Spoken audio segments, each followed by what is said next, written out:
새해 복 많이 받으세요. 2026년 새해가 밝았는데 바이블 1189로 만나는 성도님들의 삶에도 하나님이 주시는 은혜와 복이 가득하길 기도합니다. 말씀을 품고 말씀을 살아내는 바이블 1189 221번째 날, 오늘은 사사기 4장입니다.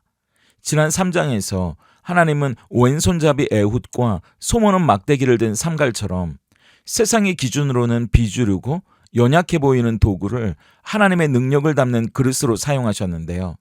오늘 4장은 그 당시의 왼손잡이나 평범한 일상의 도구를 든 사람보다도 더 파격적인 사람을 사사로 세우십니다.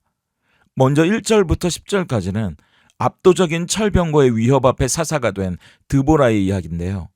이스라엘의 두 번째 사사였던 에훗이 죽자 이스라엘은 다시 하나님을 떠나 죄악의 길로 들어서는데 1절을 보세요. 에훗이 죽으니 이스라엘 자손이 또 여호와의 목전에 악을 행하매. 여기 보면 또라는 단어가 참 뼈아프게 다가옵니다. 지도자 한 명이 사라지자마자 기다렸다는 듯이 죄를 짓는 이스라엘의 모습을 보면 은혜를 받았다고 하면서도 금방 옛 습관으로 돌아가는 우리 모습과 많이 닮아 보이지 않습니까? 결국 하나님은 이스라엘 백성을 가나안 왕 야빈의 손에 넘기셔서 징계하시는데 3절을 보세요. 야빈 왕은 철병거 900대가 있어 20년 동안 이스라엘 자손을 심히 학대했으므로 이스라엘 자손이 여호와께 부르짖었더라. 세 번째 사사 삼갈처럼 여전히 농기구를 들고 싸울 만큼 변변찮은 무기밖에 없던 이스라엘에 비해서 가나안의 군대는 철로 무장한 전차 부대를, 그것도 900대나 가지고 있었으니까 이건 상대가 안 되는 싸움이라고밖에 볼 수 없는 겁니다. 그러니까 이스라엘에게 이 가나안 왕 야빈은 두렵기 그지없는 절대적인 공포여서 감히 싸워볼 엄두조차 내지 못하는 상대였고요. 그래서 20년 동안이나 그 밑에서 학대를 받을 수밖에 없는 상황이었습니다. 그런데 20년의 학대 끝에 이스라엘이 하나님께 부르짖기 시작하니까 하나님은 다시 그들을 위해서 사사를 보내시는데 이번에는 놀랍게도 여자인 드보라를 세우십니다. 지금도 여자가 군대의 지휘관이 된다는 게 뉴스가 되는 시대인데 수천 년 전 가부장적인 사회에서, 그것도 싸워볼 엄두조차 내지 못할 만큼 강력한 적 앞에 여자를 지도자로 세우셨다는 게 놀랍지 않습니까? 그런데 여기엔 두 가지 의미가 있는데요. 첫째, 그 당시 이스라엘 남자들이 그만큼 영적으로 무기력했다는 증거고요. 둘째, 이 전쟁이 인간의 힘이나 전술이나 무기로 이기는 싸움이 아니라는 걸 보여주는 겁니다. 그렇게 이스라엘의 네 번째 사사 여자 드보라는 바락이라는 사람을 불러서 하나님의 명령을 전하게 되는데요. 20년간 이스라엘 백성들을 학대하던 왕 야빈과 싸우기 위해 납달리와 스불론 지파 10,000명을 데리고 다볼산으로 가라는 명령이었습니다.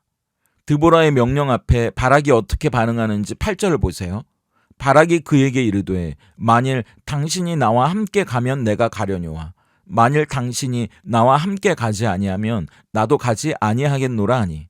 아까 우리가 봤던 것처럼 이스라엘 군대가 10,000명이 아니라 20,000명이었어도 900대나 되는 전차 부대와 맞붙는다는 건 거의 자살행위나 마찬가지입니다. 그래서 바락은 드보라가 함께 가야 한다고 말하는데요. 바락의 요청대로 드보라는 바락의 군대와 함께 다볼산으로 떠나게 됩니다. 왜 바락은 이런 조건을 내건 걸까요? 사사는 하나님이 세우신 지도자고 하나님의 말씀이 임하는 통로였기 때문입니다. 그러니까 사사 드보라가 함께한다는 건 하나님이 함께 하시는 거나 마찬가지였기 때문이죠. 내 약함을 인정하는 것도 용기고요. 하나님이 아니면 나는 아무것도 아니고 싸울 수 없다는 걸 인정하고 하나님의 도우심을 구하는 게 진짜 지혜라는 걸 깨달아야 합니다. 이어지는 11절부터 24절까지는 가나안의 왕 야빈을 무너뜨리는 이스라엘 군대의 이야기입니다. 이스라엘 군대가 다볼산에 모여있다는 이야기를 들은 가나안의 군대 장관 시스라가 철병거와 군대를 몰고 기송강으로 진격해옵니다. 그러자 드보라가 지휘관 바락에게 14절처럼 이야기하는 거예요. 드보라가 바락에게 이르되 일어나라. 이는 여호와께서 시스라를 내 손에 넘겨주신 날이라. 여호와께서 너의 앞서 나가지 아니하시느냐 하는지라. 이에 바락이 10,000명을 거느리고 다볼산에 내려가니. 여기 보면 두려워하지 말고 담대하게 진격하라고 이야기하면서 그 이유를 이렇게 말하는데요. 하나님은 우리에게 가서 싸우라고만 등 떠미는 분이 아니라 우리가 두려워하고 도망치고 싶은 그 문제 한복판으로 우리보다 먼저 그리고 앞장서서 칼을 높이 들고 뛰어가시는 대장이라는 거예요. 바락이 그 말씀을 믿고 뛰어들기 시작하니까 놀라운 일이 벌어집니다. 15절이에요. 여호와께서 바락 앞에서 시스라와 그의 모든 병거와 그의 온 군대를 칼날로 혼란에 빠지게 하심에 시스라가 병거에서 내려 걸어서 도망한지라. 여기서 혼란에 빠지게 했다는 말이 뭔지는 다음 주 월요일에 보게 될 사사기 5장에서 하나님이 갑작스러운 폭우를 그들에게 쏟아부어서 기송강을 범람하게 하셨다는 말입니다. 가나안이 자랑했던 철병거들이 그 진흙땅에 빠져 바퀴가 헛돌기 시작하는 거예요. 그래서 꼼짝달싹 못하는 고철덩어리가 돼버린 겁니다. 그들이 가장 의지했던 강력한 무기가 하나님의 개입으로 오히려 그들이 도망치지 못하게 하는 가장 무거운 짐이 되어버렸다는 거죠. 결국 천하무적이라던 시스라 장군도 그 비싼 병거를 버리고 내가 살기 위해서 어쩔 수 없이 도망치는 비참한 신세가 됩니다. 이게 영적 전쟁의 원리잖아요. 도저히 불가능할 것 같아 보이는 문제인데 하나님의 말씀이 들리고 그 말씀대로 우리가 믿고 작은 순종을 시작하면 이제 그 문제는 내 방법대로가 아니라 예상하지 못했던 하나님의 방법으로 해결되어져 가는 겁니다. 결국 도망친 시스라는 평소에 친하게 지내던 겐 사람 헤벨의 집으로 숨어드는데요. 헤벨의 아내가 시스라에게 우유도 주고 대접하니까 안심하고 잠이 드는데 그 순간 생각하지도 못했던 최후를 맞이하게 됩니다. 21절을 보세요. 그가 깊이 잠드니 헤벨의 아내 야엘이 장막 말뚝을 가지고 손에 방망이를 들고 그에게로 가만히 가서 말뚝을 그의 관자놀이에 박음에 말뚝이 꿰뚫고 땅에 박히니 그가 기절하여 죽으니라. 전쟁터의 용사도 아니고요. 훈련받은 군인도 아닙니다. 그저 한 가정주부의 손에 적장 시스라의 목숨이 끊어져요.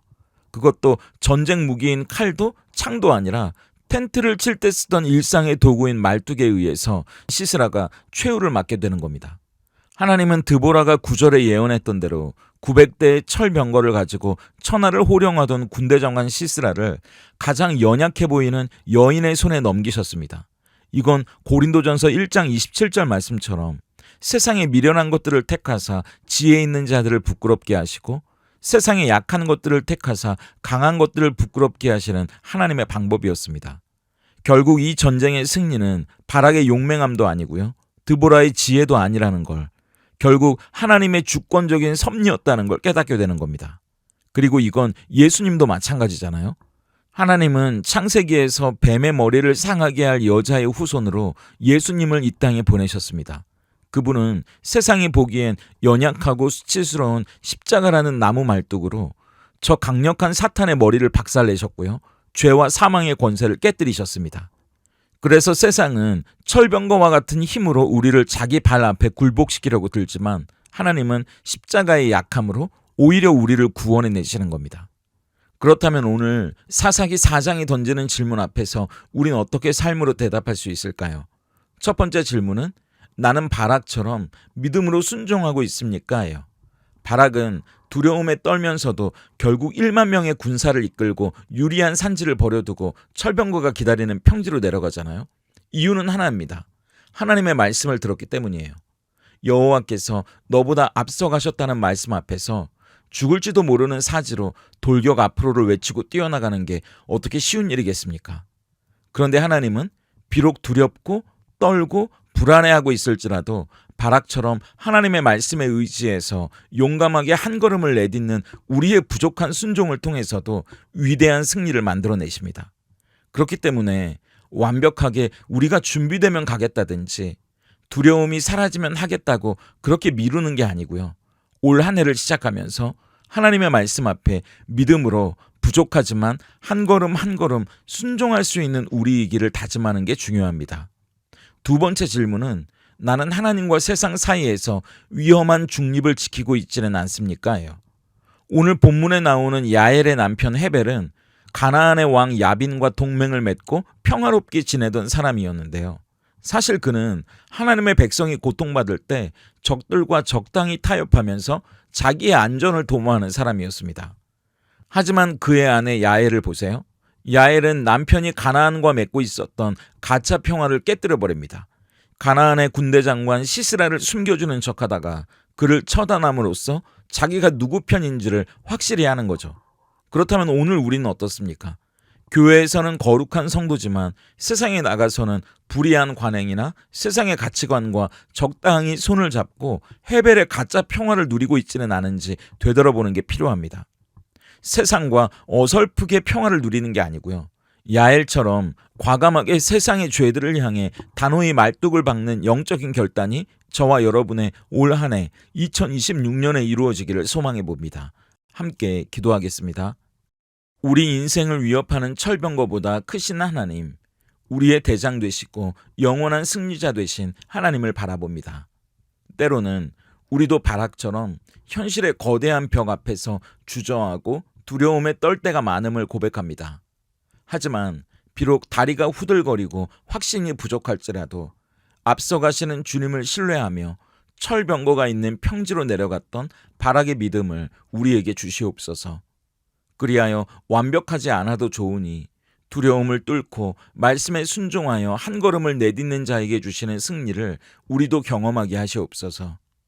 또한 우리가 헤벨처럼 세상과 적당히 타협하며 누리는 거짓 평화에 안주하지 않게 하시고 오히려 야엘이 보여준 거룩한 결단이 우리에게도 있게 하시옵소서.